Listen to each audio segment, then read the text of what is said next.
नारायणं नमस्कृत्य नरं चैव नरोत्तमं देवीं सरस्वतीं व्यासं ततो जयमुदीरयेत्।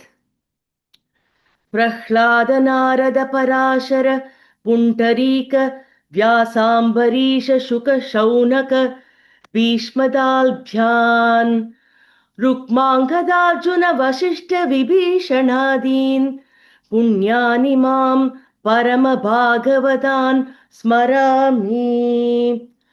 Let us think of this sloka as our anchoring sloka. When I was a little kid, my grandmother used to have one particular flower which was absolutely fragrant.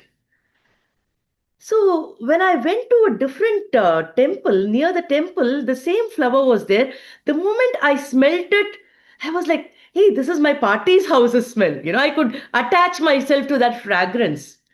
Similarly, when we see something, when we listen to something, automatically our mind goes and attaches ourselves to something pertaining to that memory of ours. This can happen naturally. This can also be created by us. So as far as Bhagavata Purana is concerned, let us use this particular sloka to anchor ourselves into a meditative state so that the next 90 minutes, we will be along with all these great Bhagavatas, enjoy their life, have focus on what is there in the Bhagavata Purana. So this can act like a beautiful anchoring sloka. Okay. Prahlad Narad Parashar Pundarik व्यासाम्बरीश शुक शौनक भीष्मदाल्भ्यान् रुक्माङ्गदार्जुन वसिष्ठ विभीषणादीन् पुण्यानि मान् परम भागवतान् स्मरामि. So a quick recap of what we've learned so far. We discussed about Bhagavata Purana's greatness.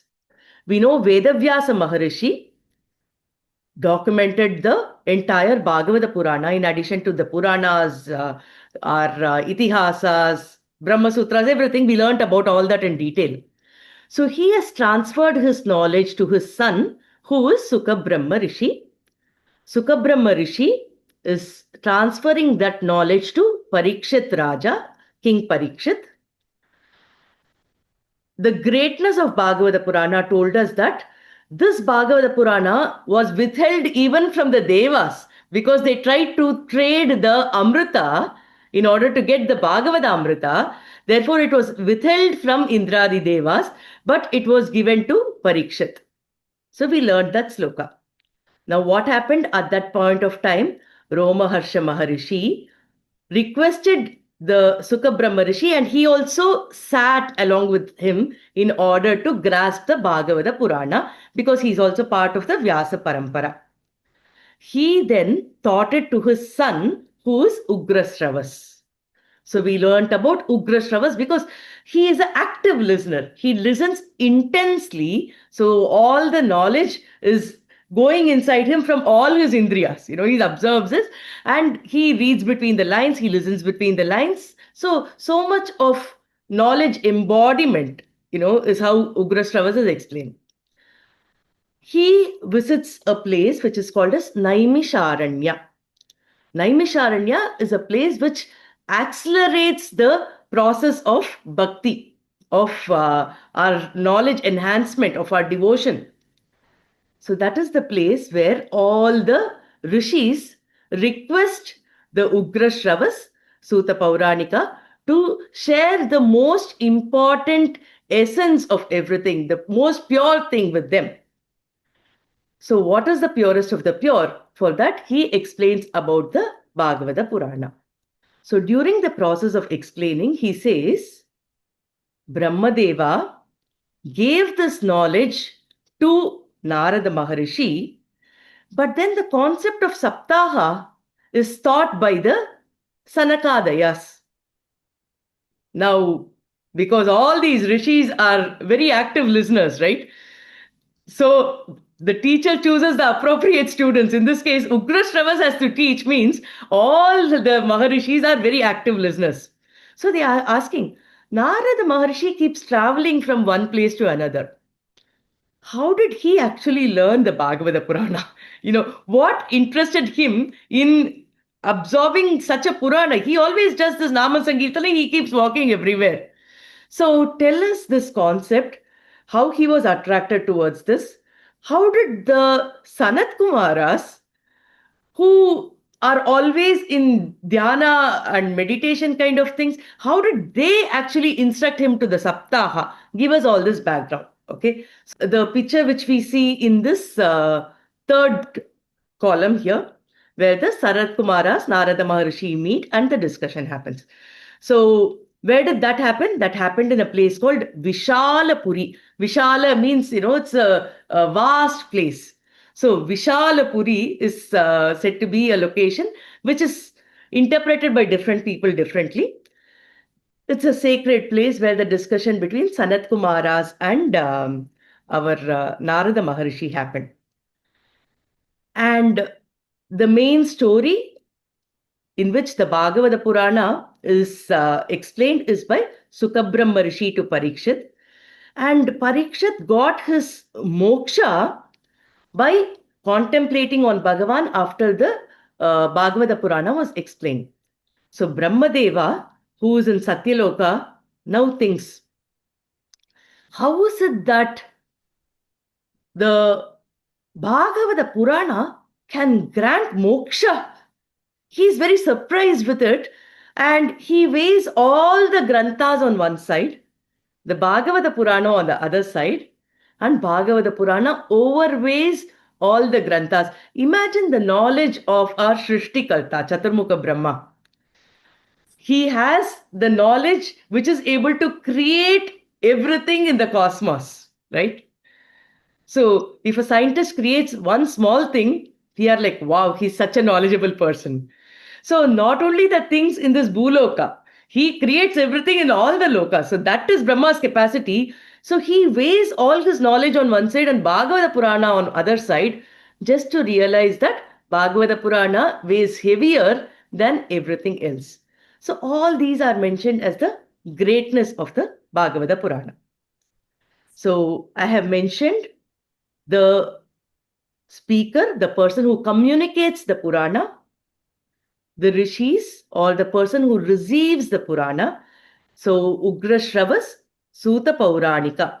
Ugra Shravas is his name.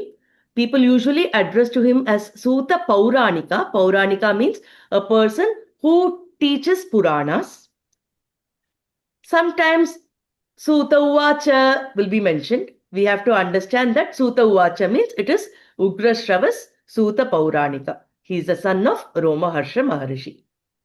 He is teaching the Shaunakadi rishis, Saunaka and many other rishis who are there. The location is the Naimisharanya. So Naimisharanya is the place where the Sudarshana Chakra rested for a minute. So it is considered really pure. Sudarshana Chakra is the chakra of Mahavishnu. So Naimisharanya is the place. The greatness of the Bhagavata Purana is mentioned there. And where did we get the Bhagavata Purana from? Sukabrahma Rishi taught this to Parikshit, that is seen in the middle of this picture. So the Purana which was withheld even from the Devas who did not show bhakti but who wanted to trade it with other things did not gain it. But Parikshit Maharaja was given this. So Brahma evaluated this. This discussion happened in the banks of Ganga. Okay. And as I said, the Sanat Kumara and Narada Maharishi, the advice of the Sanat Kumaras to Narada Maharishi happened in Vishalapuri.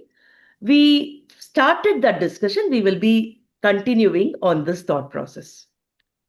So Brahmadeva, as I said, weighed the Bhagavata Purana.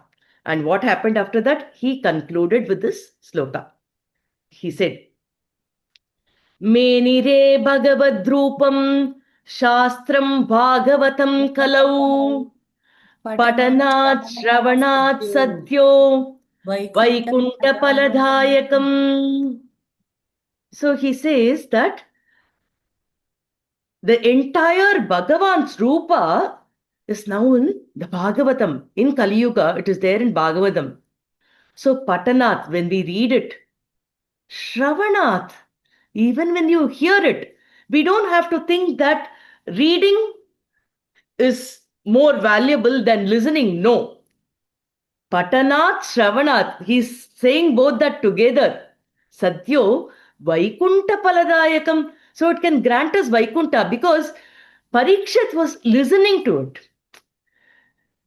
As much as speaking is one, part of our body, our ears are another part of the body.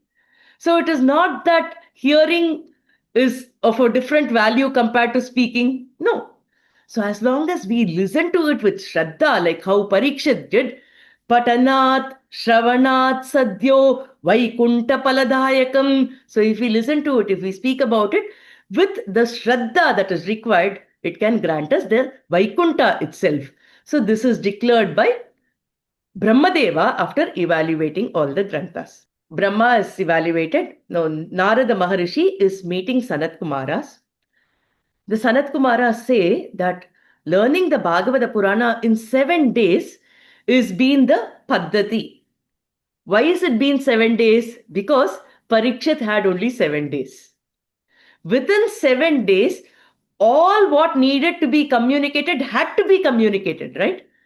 So, the essence of all the important Vedas, Vedantas, Bhagavad Gita, Ityadi, everything was taken, it was compiled. The essence was drawn by Sukabrahma Rishi. It was communicated in 7 days. The important thing there is they spent every minute in actually communicating it. Suryodaya, they'll wait for it. They did not eat, they did not sleep. They were completely dedicated to the Bhagavata Purana through Manova Kayam. In their mind, in their words, in their action, just the Bhagavata Purana was going on. No eating, nothing, no breaks at all. So at this point, what is important to us is the Saptaha concept was given so that the essence of everything could be learnt by Parikshit Maharaja in 7 days. So that actually carried on. And the Sanat Kumaras, when we say Sanat Kumaras, we should remember that these are the 4 Sanakadayas. Sanakadayas are the Manasika Putras of Brahmadeva. Sanaka, Sanandana, Sanatana, and Sanat Kumara. These are the 4 Sanakadayas, as we call. They are the mind-born children of the Chaturmukha Brahma. So they tell him that, it is very sacred to teach the Bhagavata Saptaha. What is important here is we've been seeing that the location where the Suta Pauranika Maharishi transferred knowledge was in Naimisharanya. The location where the Sukabrahma Rishi transferred knowledge to Parikshit Maharaja was in the banks of Ganga, somewhere near Hastinapura, we can keep. Now, Narada Maharishi is in this Vishalapuri. Okay, Vishalapuri, some people say is Badrikashrama, so we will just leave it at that. So, all these locations are extremely sacred for the discussion of Bhagavata Purana. And we will also notice in a lot of Puranas, the speaker and the receiver, they will be like the Suta Pauranika Maharishi and Shaunaka. So basically, this is to communicate that the Suta Pauranika Maharishi is the person who is the best narrator. So we can visualize a person who gives anecdotes, who connects to the people, who is able to communicate with a lot of enthusiasm, who is able to create the inner bhakti in people. So that is the imagery we give for the Suta Pauranika Maharishi. The Shaunakadi, the listeners, are people who are completely interested in learning, with all the enthusiasm. They ask the right questions. The questions which we have will actually be asked by these rishis. So such are the rishis. The locations is a place where the Shravana Kirtana gets accelerated in Kali Yuga. So that is the location. For all these things, you will see a similar pattern. Whether the location is Naimisharanya or the banks of Ganga or the Vishalapuri, whether it is Ugrashravas to the Saunaka or Sukabrahma Rishi to Parikshit or the Sanat Kumaras to Narada, this pattern will always be there. Okay. So we have to understand that the best of the speakers, very inquisitive and ardent devotee who is the listener, the location is the location where our Shravana, Kirtana, Bhakti is going to get enhanced. So that is the field that we should get into when we are in this. The rishis are now curious. Why would a person like Narada Maharishi, who keeps wandering, get interested in learning Bhagavata Purana? The Sanat Kumaras are known for contemplating on Bhagavan for thousands of years. They look like 5-year-olds because they've given up growing up into the youth. How are they interested in Bhagavata Purana? Tell us more about all this. So now in the Bhagavata Mahatmyam, we are still in the chapter 1 of the Bhagavata Mahatmyam from Padma Purana. Okay. So the discussion now starts where Narada Maharishi, who's been wandering to the different locations, he is going to Pushkaram, Prayagam, Kashi, Godavari, Kurukshetra, Srirangam, every place, right? But he is not very happy. So our Narada Maharishi, who actually has this beautiful divine aura around him, is now looking very sad. He's like, what is happening to all the locations in Bhuloka? So at this point, he's meeting the Bhakti Devi. So he's telling the Sanat Kumaras, now listen to what happened. Something very interesting happened. I met this person who looked like a beautiful young maiden. And there were two old people who were lying down. They were hardly breathing. They were struggling to even be alive. The young maiden is very sad. Though she looks beautiful, uh, she's very sad. She's desperately trying to wake up the two old people. There are hundreds of people surrounding her, trying to motivate her, fan her, do whatever is in their capacity. No, there's no difference. When Narada Maharishi goes that way, this lady requests him to stop. She introduces herself, saying that I am Bhakti. Who is Narada Maharishi? Narada Maharishi is a person who is the author of Bhakti Sutras. Narada Bhakti Sutra is a very famous grantha. He tells about how a person can develop bhakti, identify bhakti, enhance bhakti. Everything is there in Narada Maharishi's Bhakti Sutra. So she's like, hey, Narada Maharishi, you've written so much about me, you're not able to identify me, right? So she's very surprised. And he says, oh my God, what is this plight? Who are these two old people who are lying down here? They are hardly able to breathe. What is happening? She says, these are my two children. Who are her children? Jnana and Vairagya. What is Jnana? Jnana means the knowledge which will help us understand the greatness of Bhagavan, understand about ourselves, our relationship to Bhagavan. How can we attain Bhagavan? All these important things in our life. It is not just about the materialistic things that we see, it is about understanding the purpose of life. And what is Vairagya? Vairagya means whatever is important to us, we give up everything else for the sake of the most important thing. So, for us to understand, let us think of this. A child is writing the public exam or university exam. There's just 1 month to go for the final examination. So, what will the child do? The child might want to look at cricket matches, might want to go to movies, might want to go to different restaurants, hang around with friends. But the child decides for the next 1 month, come what may, I'm going to focus just on my studies. All this can wait, right? So for this 1 month, the child focuses on the most important priority, even though other things interest the child.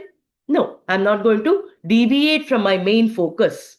The child focuses on the priority, lets everything else, okay, let it be the way it is. So at that point of time, the child has vairagya, where all the less important things are, not cared about, only what is its focus is cared about. So this is a Laukika example that we are taking. For us in life, our jnanis find out what is the most important thing.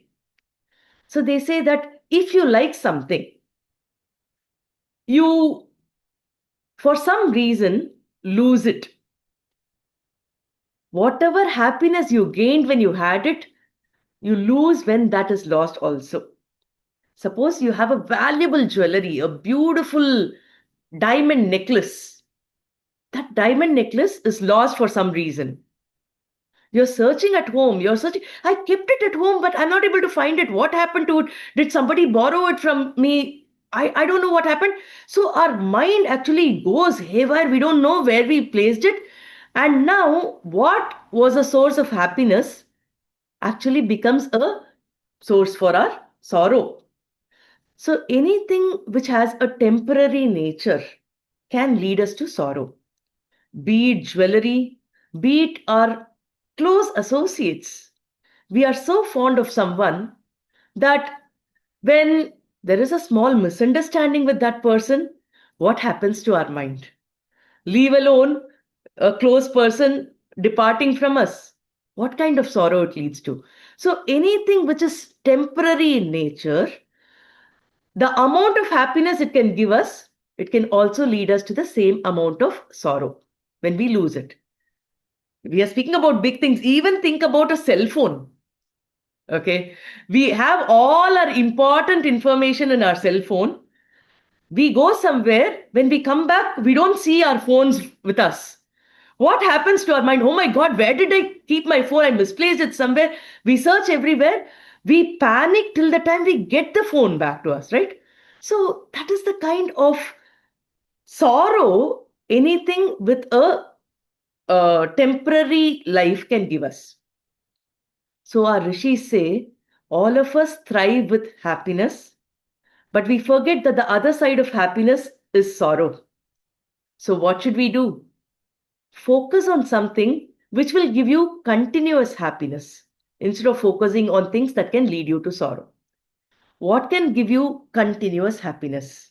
So that is what our rishis find out for us. They say Satya.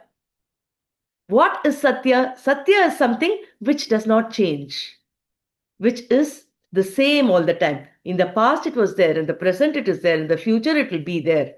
Satyam Param Dhimahi.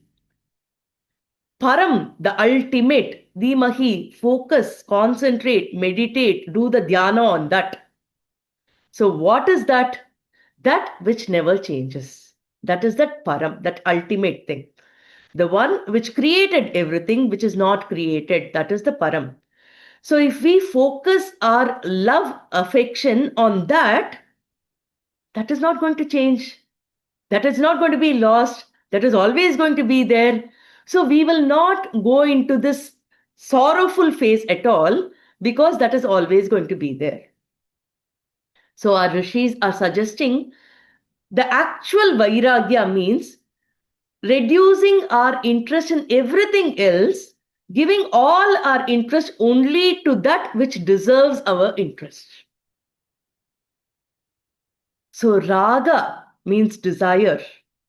Viraga means getting rid of all the desires. On what? On everything which is temporary. So viragasya bhavaha vairagyaha iti uchyate. So the feeling of this viraga, the lack of desire on anything which is temporary, you're not just getting rid of that. You're just transferring that into something where your desire is worth everything. So you're transferring that desire to the Paramatma. Transfer that love, that desire to Bhagavan Sri Krishna. Because Krishna is never going to go off. Whatever desire you have on him is always going to be there. So that is the place where you should put all your desire. I like this jewelry. Jewelry is gone. Instead of that, have the desire on Krishna. Krishna will be there. You will never lose him, right? So he'll always be there. Oh, I like this car. I like this house. Why all this? All these are our temporary thing. You can like the house because Krishna is dwelling there. You can like the jewelry because when Krishna adorns it, it's so beautiful. So everything associated with him so that you will not lose anything. So this is the concept of Vairagya, where Viragasya Bhava, that is Vairagya. So Jnana and Vairagya are the two children. What does our Bhakti say now? Our Bhakti is saying that, this Jnana and Vairagya are now become old. They are lying next to me. In Kali Yuga, people are not interested in anything else. They are just looking for desires. They come what may, I want my desires to happen. They take efforts, they do everything for whatever their desires is. Jnana does not have a place. Jnana is not able to even breathe. It is hardly surviving, that too because it has come to Vrindavana where I am active. Therefore, Jnana is just clinging on to that. That's all. So it is hardly energetic. Now, Vairagya, there's no concept of Vairagya. Now, the phrase is substituted as there is one life, live it. Have all your happiness, all your desires satisfied. So that is the current slogan, because of which we don't even think of the concept of Vairagya. Why should I compromise my lifestyle? That has become our thought process. But if you ask our Maharishis, they will say that you have to handle it because that is going to give you sorrow eventually. Today or tomorrow, it is going to lead you to sorrow. So why get into it and then get into that phase? Anything that we desire eventually gives us sorrow. We've seen that in so many phases. So we exert ourselves to accomplish something. After some time, we realize it was not worth it. So why get into all that? So our rishis say that focus on something which does not change. Focus on the ultimate Parabrahma, the ultimate happiness. Because from that happiness, we all are born. Upanishads say that. So we are born from that happiness. That's why we keep craving for that happiness. We are not satisfied with any happiness because this is not what I tasted earlier. This is not what I tasted earlier. So whenever we have something, we attempt it, but the tripti is not happening in our mind. Think about it from childhood, from the time we are born. This is something for us to seriously introspect. We were given toys, we were happy temporarily. We were given interesting clothes, we were happy temporarily. We were given some jewelry, we were given a place to reside, we were happy temporarily. We were given some gadgets, we were happy till the next version of the same gadget came up. We are given so many things over and over and over again in our life till date. But then we are temporarily happy. Very soon we go into a phase of there's something lacking. How many of you with me? Isn't this happening to all of us? So, why are we not happy? Because we've still not tasted that which is eternal happiness. So, that is what our Maharishi says. This is going to be unending. For us, 20, 30, 40, 50, 60 years, whatever it is, we've already felt it. Remaining years will just keep going unless and until you realize and start focusing on what is the unchanging happiness. So Narada Maharishi is now speaking to Bhakti, and Bhakti says that this is Jnana, this is Vairagya, and they don't seem to have a place in Kali Yuga. What is the way out? How can I bring them to life? So Narada Maharishi thinks about it. He says, you are right. So in Kali Yuga, because we are now in Kali Yuga, all this is happening. Everything changes its tone, its phase. The rasa of everything is lost in Kali Yuga. In this yuga, what happens is when we are not able to do something, we accommodate it so that we think we accomplish it. Many times the essence of it is lost. Okay. Now, when we were invaded, the great Samskrita Bhasha could not be spoken by our invaders because Sanskritam needs all parts of our mouth, right? When people could not pronounce certain words, what did they do? They compromised the words itself. So Sanskritam became Sanskrit. Samskrita means Samyak Kritam Samskritam, the language which is perfectly made. It's refined language. It became Sanskrit. Sans means something which is not there, right? The Kriti itself is not there. That is Sanskrit. And we started using Sanskrit in the place of Sanskritam. That essence, Samyak Kritam, which is the meaning of it, was lost in the process. Bharatam, the land in which all these great sages resided, it was called as Basuratam. Bha means knowledge, effulgence. Ratam means people who are immersed in that knowledge. I'm speaking about these great Maharishis, right? So they were immersed in this Parajnana itself. That kind of knowledge, people who are dwelling there are Bharatiyas, right? Now, what happened? That name is hardly used. They said people who reside beside Sindhu River, Sindhu became Indu, Indu became India. We call Indians. Where is that rasa? Where is that sara gone? That radiance of knowledge is gone. That to read a small page, we say that, I don't have so much of patience. To listen to a talk which is just an hour, we say that we don't have patience, but we learn about Sukabrahma Rishi, who was without food and drinks for like 7 days continuously. That was our ancestor, right? So what happens is that Sara is gone.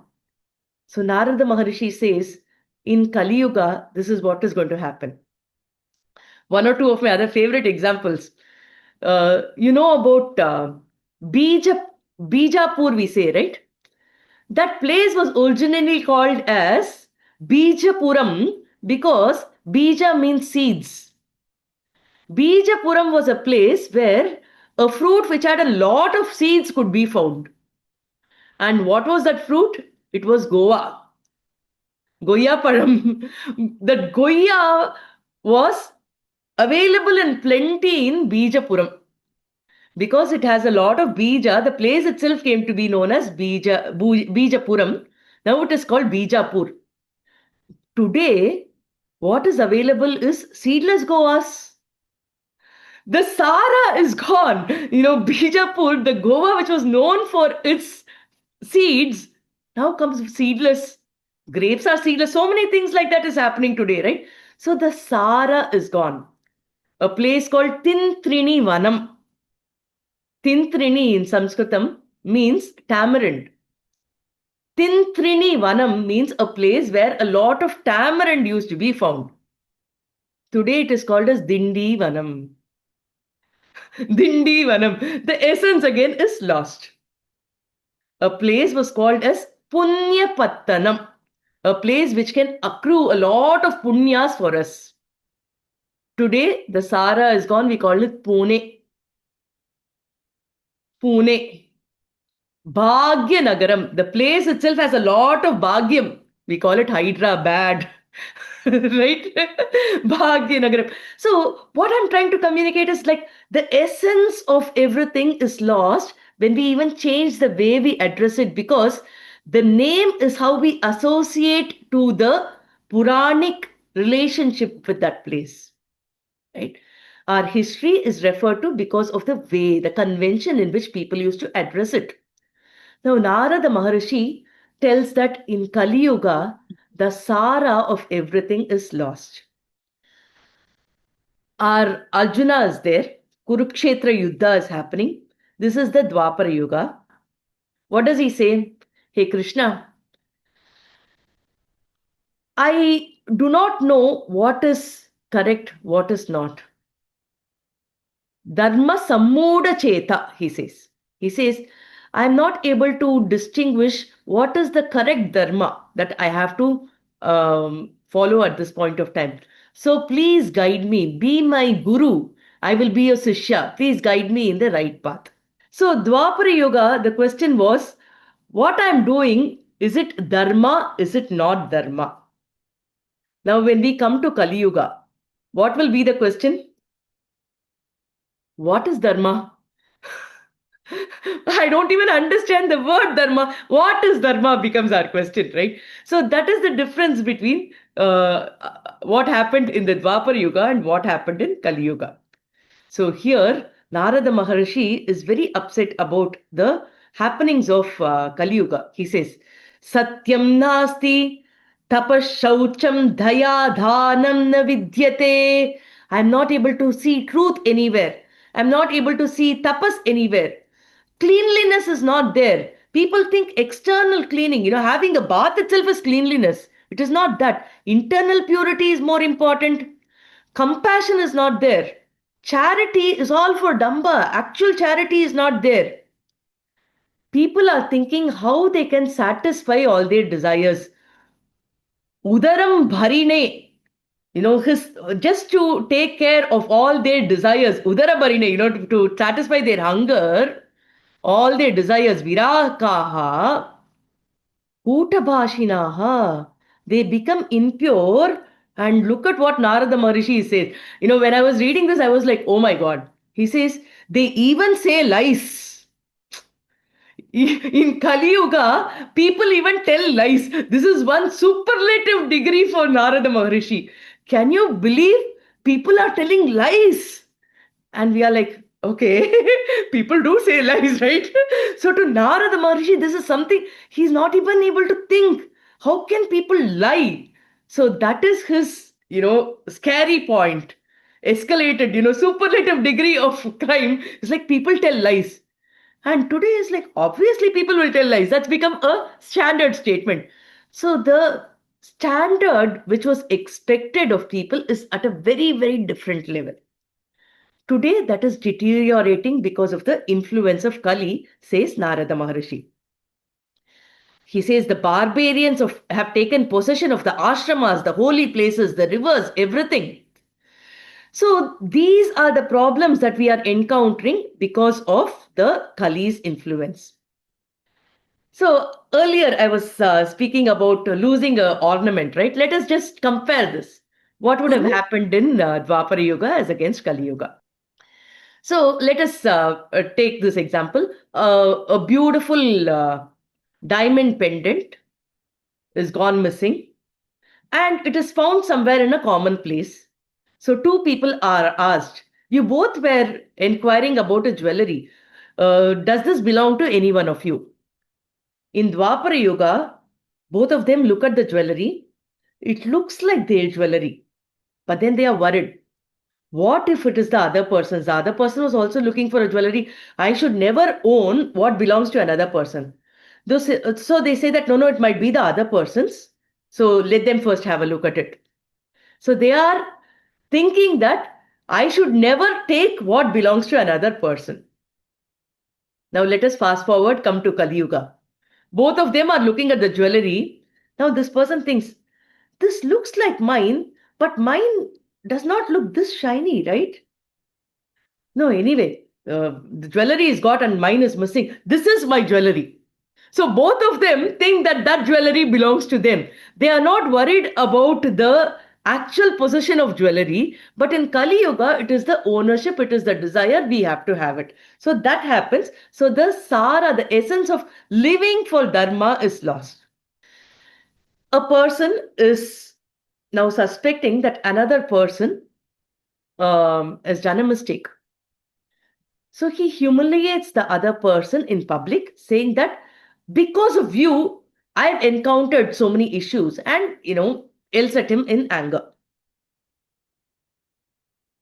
The proof now happens that that person had nothing to do with this issue. Okay. If this happened in Dwapara Yuga, the person would have been like, completely my fault, my apology. Okay, it was my mistake. I am ready to take the punishment. In Kali Yuga, the person would say, I did ill, but you should understand anybody in my position would have done the same thing. The circumstances were so that, I was pushed to believe that he made this mistake. Yeah, I did scream, but you have to understand. So all this, but if, etc., to justify his stand, to prove that he is correct, happens in Kali Yuga. So it is no more about dharma. It is no more about the essence of apology or anything. The apology is just for the face of it, but genuineness is gone. So all these are because of the issues of Kali. So with so much of thing, Narada Maharishi just says, Kukarma charanat saraha sarvato nirgato dunam Padharta samstitha bhumau bijahinastu shayatha. So Narada Maharishi says, so in Kali Yuga, everything loses its essence. Like the chaff which is, thrown through the soil, which does not even have the rice in it. Everything is lost his sara. Kali Yuga is the reason why Jnana and Vairagya are not waking up. Now, Bhakti is wondering, if so many issues are happening because of Kali Yuga, how did Bhagavan Krishna even permit Kali Yuga to happen here? So, this is Bhakti's question. Think about this question. She's asking, how did Bhagavan Krishna allow this to happen? How is Kali permitted to live? And then she's asking, okay, Parikshit Maharaja is such a just ruler, right? He's a virtuous ruler. How did Parikshit Maharaja permit Kali to do all these atrocities? He should have stopped him, right? So it is the responsibility of Bhagavan, it is the responsibility of King. What are they both doing? This is Bhakti's question. We always say, right, whenever we have a problem, we say, if so many calamities are happening, what is Bhagavan doing? When tsunami happened, when some air crash happens, when anything goes wrong, what is our first question? If all these problems are happening, where is Bhagavan? Okay, what is the government doing? Typically, these questions come. So think of our Purana. Bhakti is asking these two questions to Narada Maharishi. Okay, so that is why it's also relevant to us. Now, Narada Maharishi gives a very, very interesting answer, which is something which we can apply in our everyday life. Parikshit Maharaja, once he was crowned, he actually goes on his Digvijaya Yatra. Any person who stands for Dharma wants everything to be under the roof of Dharma. It is not to popularize themselves, but it is to ensure that everybody follows Dharma. So at that point, Kali takes asylum in Parikshit Maharaja. He says, don't drive me away. Because I have been created by Bhagavan also. If you drive me away, where will I go? I also need a place to stay. So do not drive me away. This is something for us to think about. When we look at a snake, we say the snake is poisonous, it's venomous, right? But the snake did not ask for itself to be venomous. It was created venomous by Bhagavan. So we cannot blame the snake for being venomous. We cannot blame a Scorpio for being venomous. So these are created that way. Similarly, Kali says, I am created as Kali. You can't drive me away because I'm Kali, because Bhagavan created me like that. So you have to give me asylum, says Kali. Here, Parikshit Maharaja's description is beautifully given. Just like how a bee extracts honey from a flower, it seems Parikshit Maharaja sees only the good in people. So he draws the essence and does not focus on all the unrequired things. So he says, Kali also has a few good things. So let me not kill Kali. So what did Parikshit Maharaja do? He restricted the locations in which Kali can reside. And he took the positives of Kali. Yet palam nasti tapasa na yogena samadhina tat palam labate samyak kalau keshava kirtanat. So, yet palam nasti tapasa. So, by tapas, whatever was the fruit which people could not achieve, na yogena samadhina, even the difficult things which cannot be accomplished by yoga, that Tatpalam labate samyak. It's very easily, perfectly got during this age of Kali. How? Keshava Kirtanat. So just by Keshava Kirtanat in Kali Yuga, we get that pala. So if we had to spend 1,000 years in Krita Yuga to achieve a result, you could just spend a percentage of that in Dwapara Yuga, say 100 years in Treta Yuga, 10 years in Dwapara Yuga, focused you had to spend time. In Kali Yuga, spend 1 day. You get that pala. So, Keshava Kirtanat, focused attention. 1 day you spend, Bhagavan is ready to give you that pala. So, that is the advantage of Kali. Vedavyasa Maharishi says Kali Sadhu. Kali is the best time for us to be because you can get the same results in a much easier way. 20 years back or something, when we had to send some letter, we had to write it and send the letter. After that, people started typing, possibly printing out certain things if information was required.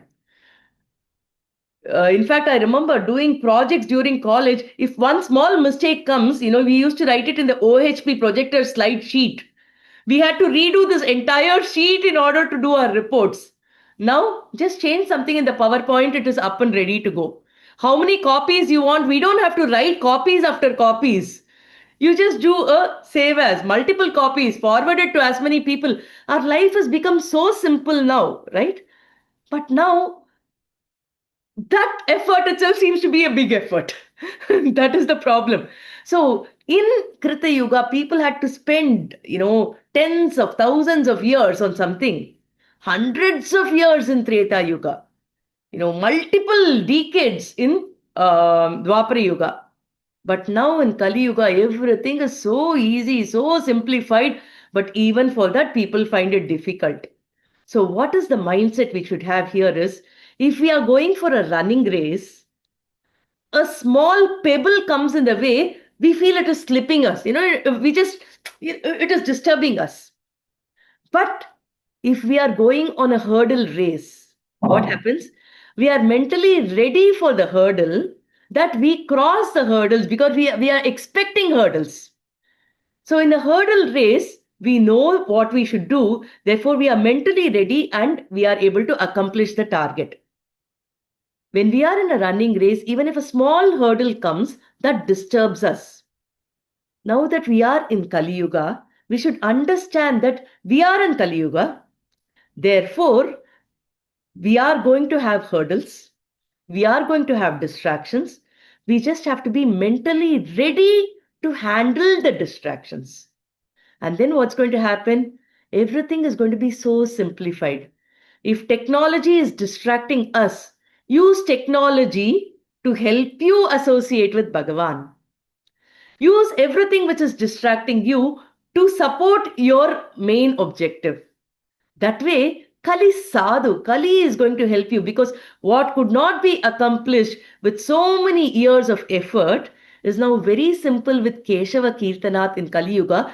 That is why Parikshit Maharaja permitted this, says Narada Maharishi. And Narada Maharishi says, Parikshit takes only the essence from everything. He took the Sara.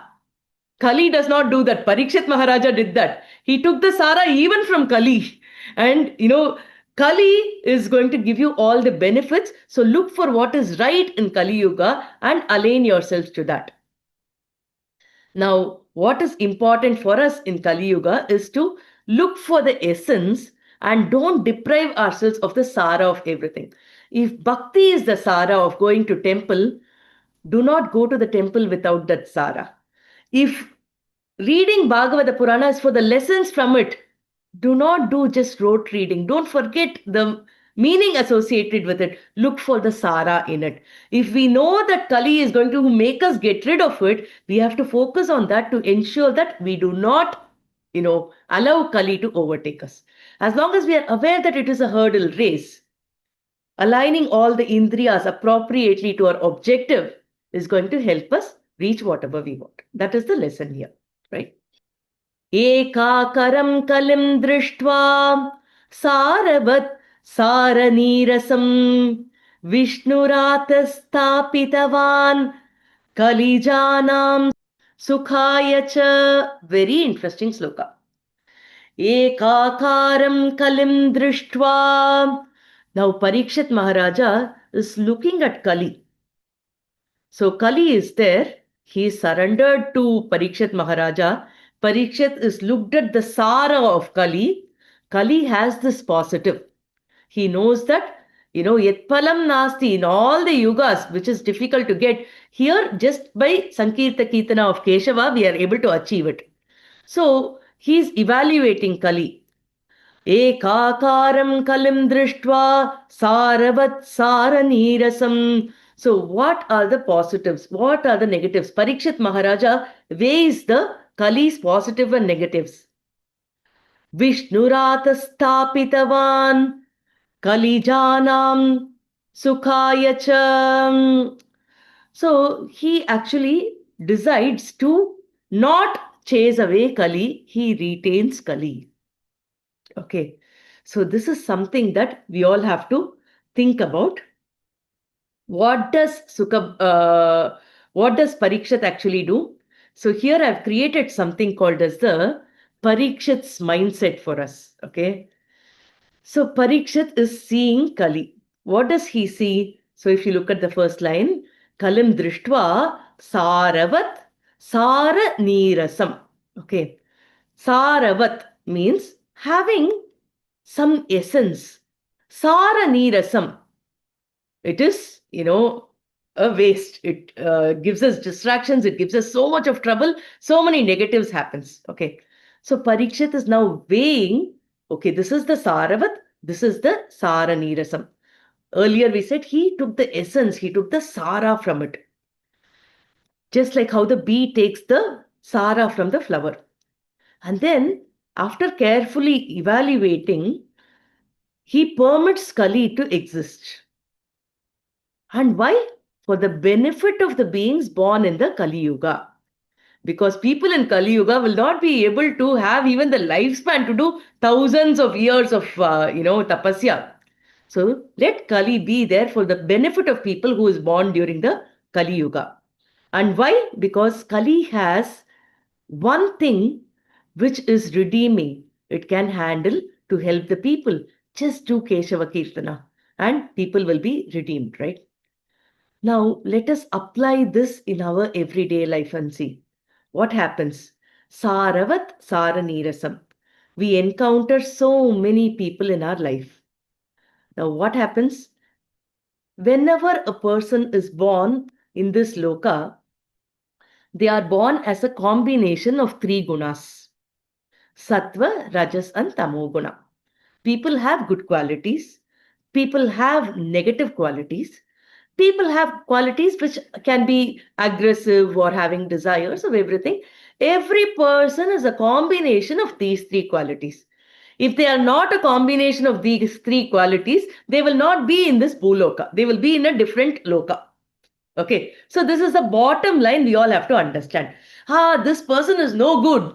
They will definitely have a Saravat. Like how, Parikshit looks into Kali, finds what is Saravat. Every person has something Saravat. If Kali has Saravat, every person has Saravat. Sara Nirasam, the entire description of Narada Maharishi says that Kali Yuga is filled with Sara Nirasam. Okay, a lot of negatives is going to happen there. Now, what did we discuss earlier? We have to be prepared for what is happening in Kali Yuga as if it is a hurdle race. There is going to be distraction. We are going to be surrounded by people who have different interests. We are going to be surrounded by a lot of things which is going to keep creating desires. We cannot always be in satsanga, though we want to. A lot of this will happen all the time. So what are we to do? We are supposed to evaluate like how Parikshit did. Saravat, Saranirasam. And then like how the bees come and extract only the honey, leaving out everything else in the flower. We have to ensure that we take only the Saravat from people. Identify what is the right thing in the person rather than looking at the negatives. Seyyadana seyyom Thikkuralai sendrodum. These are Andal's words. What this means is, we will not do what is not supposed to be done. Thikkuralai sendrodum. We will not speak negative about others. Andal says this. So, I am learning all this. Look at these people. They are not even into this. That's all. All our effort of doing such a good thing drains, right? So we will look at the positive of others, not complain about what they are not doing. So it is about taking the Saravat and getting rid of all the Sara Nirasam. This has been Parikshit's model, why he is allowed Kali to stay here. Now, what about Bhagavan Krishna? Why did Bhagavan Krishna allow Kali to be here? Now, Bhagavan Krishna looks at it. Whose mistake is all this? Every person loses his rasa. Okay, they just work on pomp and show. Why? Because it is the Kala Chakra that happens. When there is Satya Yuga, when there is a sunrise, there is going to be a sunset. When there is a morning, there is going to be a night. When there is happiness, there is going to be sorrow. All these are repeated cycles, right? So when there is Krita Yuga, there is going to be Kali Yuga. Whose mistake is it? Is it the mistake of people? Is it the mistake of the Yuga? Is it the mistake of Kali Purusha? No, he's just doing what he's supposed to do. So Krishna just looks at it as a Sakshi Bhuta because it is not anybody's mistake. Bhagavan Krishna is not going to come and interfere because everybody is doing what they are supposed to do at that given point of time. So it is not Krishna permitting or not permitting, it is the Yuga Dharma that happens. And because Kali Yuga has this positive which is going to help uplift each one of us, Parikshit Maharaja permitted it. So all this is told by Narada Maharishi to Bhakti. Today itself, let us try to apply it somewhere in our life. There might have been so many situations like we get into judgments because of Kali's influence that is happening. We don't have to blame game or feel guilty or anything like that. But then if you encounter a situation where it's like, oh my God, why is this happening? We encounter it all the time, right? Look at what is Saravat, what is Sara Nirasam. Okay. Now get rid of what is unwanted. Just take what is required for you. Just take the essence. So wherever you have a conflict, identify the essence. And whenever there is something good, it is still okay. So that is how the Kali Yuga is going to be, and we have to get adapted to this hurdle race and think of Keshava Kirtanam all the time. So now, listening to all this, Bhakti is very happy. She's saying, this great Narada Maharishi, even seeing a person like this great Maharishi is such a blessing. You've come here, and seeing you makes me feel that all my difficulty is now going to vanish. You purify the place. And then she says a sloka on Narada Maharishi's greatness. Okay. So she says, Jayati Jayati Mayam Yasya Kayadavaste Vachanaracharamekam Kevalam Chakalayya Dhruvapadamapi Pyato Yet Kripato Dhruvoyam Sakala Kushala Patram Brahmaputram Nathasmi. Such a beautiful sloka. Jayati Jayati. She wishes all auspiciousness. Yasya Kayadavaste. What all Narada Maharishi does. She says, you are so great, O Narada Maharishi, that the moment you went and spoke to Dhruva, the little child Dhruva, who influenced Dhruva, he was very upset that he could not sit in the lap of his father, right? So you influenced Dhruva, and Dhruva Maharaja became such a great Bhagavata. What about the little Prahlada?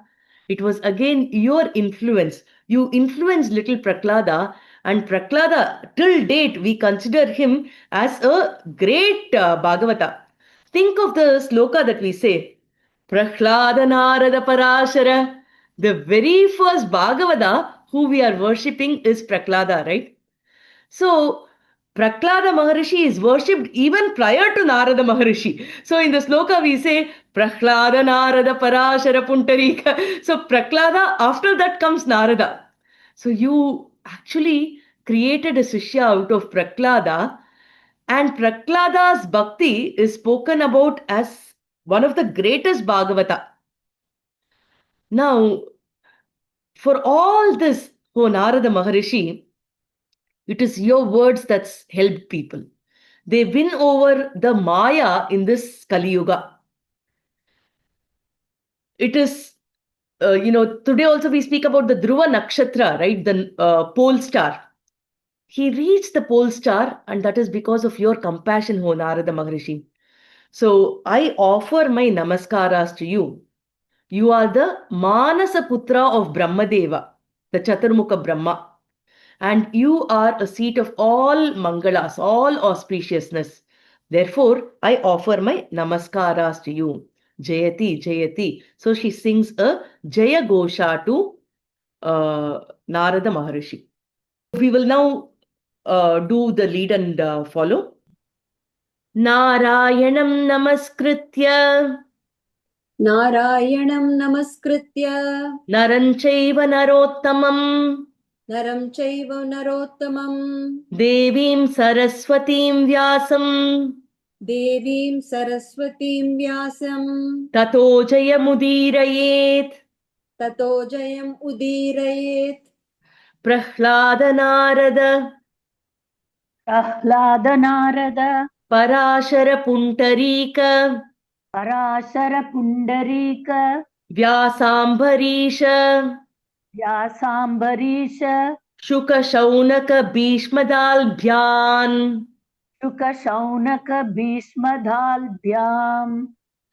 Rukmangadarjuna Vashishta Vibhishanadin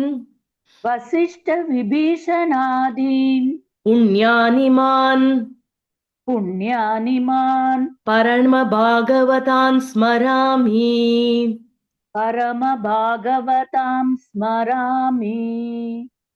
Krishnam Narayanam Vande Krishnam Narayanam Vande Krishnam Vande Vrajapriyam Krishnam Vande Vrajapriyam Krishnam Dvaipayanam Vande Krishnam Dvaipayanam Vande Krishnam Vande Pritasutam Krishnam Vande Prithasutam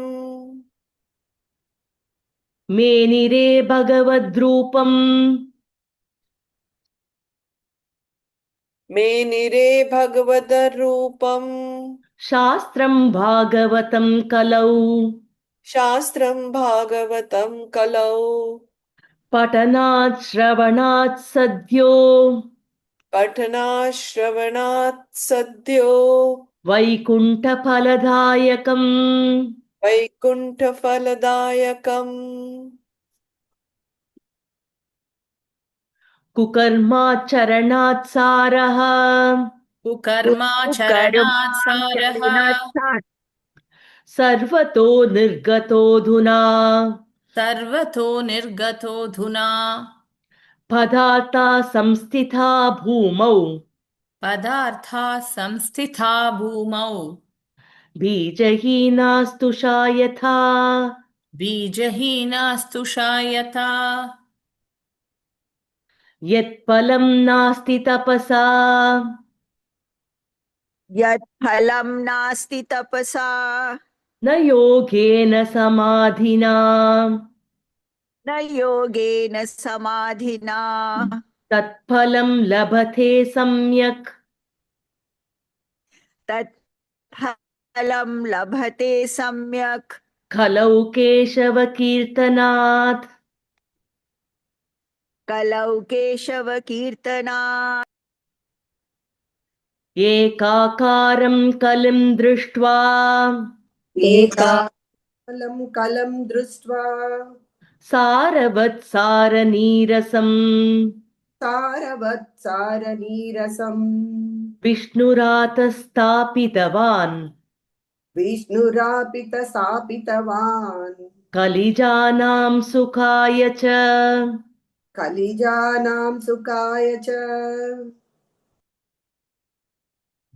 जयति जयति मायाम् जयति जयति मायाम् यस्य कायाधवस्ते यस्य कायाधवस्ते वसनरचनमेकम् वचनरचनमेकम् केवलं चाकलय्य केवलं चाकलय्य ध्रुवपदमपि यातो ध्रुवपदमपि यातो यत्कृपातो ध्रुवोऽयम् यत्कृपातो ध्रुवोऽयम् सकलकुशलपात्रम् सकलकुशलपात्रम् ब्रह्मपुत्रं नतास्मि ब्रह्मपुत्रं नतास्मि कायेन वाचा मनसेन्द्रियैवा बुद्ध्यात्मना वा प्रकृते स्वभावात् करोमि यत् सकलं परस्मै